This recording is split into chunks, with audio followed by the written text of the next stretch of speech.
Social media has allowed for the interconnectedness of culture, dispersing information about differing values and attitudes around the world. Even right now, don't you think this video is quite a convenient way for information to be shared?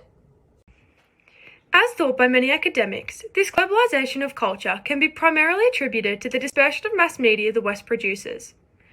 Through the spread of mass media across the world, a transnational media flow is mediated, flowing culture from country to country. Although the theory behind why mass media has such an effect on the globalization of media is disputed, the influence of Western culture can be closely related to the cultural imperialism theory. The cultural imperialism theory believes that non-Western countries are heavily susceptible to the messages Western media distributes, due to their influential role as global superpowers in the world's mediascape. In modern South Korea, the beauty standards show evidence of aligning with Eurocentric beauty ideals. This can be primarily attributed to the inherent influence Western beauty standards have had on the Korean population, with their impact being seen through changes that dictate light skin, light eyes, large eyes, and a small nose to be considered the most attractive. According to Chen et al., this could be the result of East Asia's history of aristocracy, in which lighter skin indicated wealth as it meant you did not work the fields. Similarly, this too can be contributed to small and wide eyes being favoured, as there is a common perception that they are considered cuter. It could be argued that history is the most predominant factor behind these beauty ideals becoming prevalent, but the Western influence simply cannot be denied when it comes to the Asian blepharoplasty. The Asian blepharoplasty is the most common procedure conducted in South Korea, and its roots can be directly traced to the American surgeon David Millard, who wanted to change the Asian eye from Oriental to Occidental. Thus, as this is South Korea's most popular plastic surgery, it can be implied that one of the primary beauty standards may have been built on a foundation of unwanted Western cultural influence. As informed by Yan and Bissell in 2021, the rise and spread of Western media perpetuates a homogenized beauty ideal that many people fall prey to, blurring the lines between the uniqueness of their cultural identity and the ever-growing popularity of the Western look.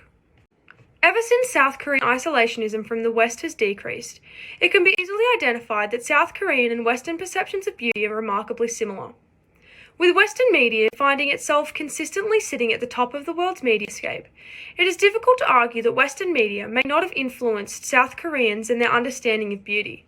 For example, these changes can be seen with the differences in female leads in Korean dramas, or K-dramas, over the years.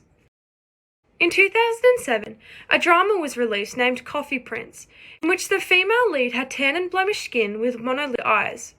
Whereas more recently, in the 2021 drama It's Okay to Not Be Okay, the female lead had pale and unblemished skin with double eyelids. This trend can be noticed when watching many Korean dramas, with those that are newer being seen changing slowly over time to conform to a more Eurocentric ideal.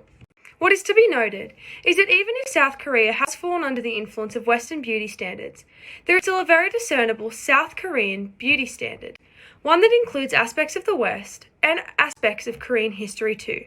For example, in a study conducted by Yan and Bissell, many magazines across the world were examined for their propensity to adhere to Western trends. Even though South Korea and other Asian countries were found to practice the trends that were emanated from Western magazines, they had the tendency to adapt them to suit their own cultural style. For example, it was found that South Korean magazines would err on the side of caution and run their tabloids with images and text that would tend to be more conservative. This is directly representative of South Korean culture, but is also representative of the ways it is changing because of influence from the West. This tends to showcase that while South Koreans may prefer the Western look, this does not necessarily mean they desire to erase their ethnicity.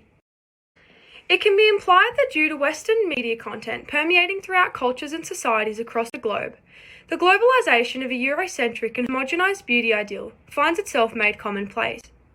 Whilst we may be able to open up a foreign magazine and see features that we can distinctly recognize to be those favoured in our own country, it is also simple to discern features that differ to our own set of beauty standards.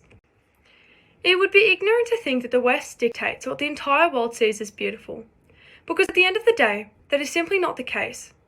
Every country and every culture has their own rich history, sometimes panning back centuries.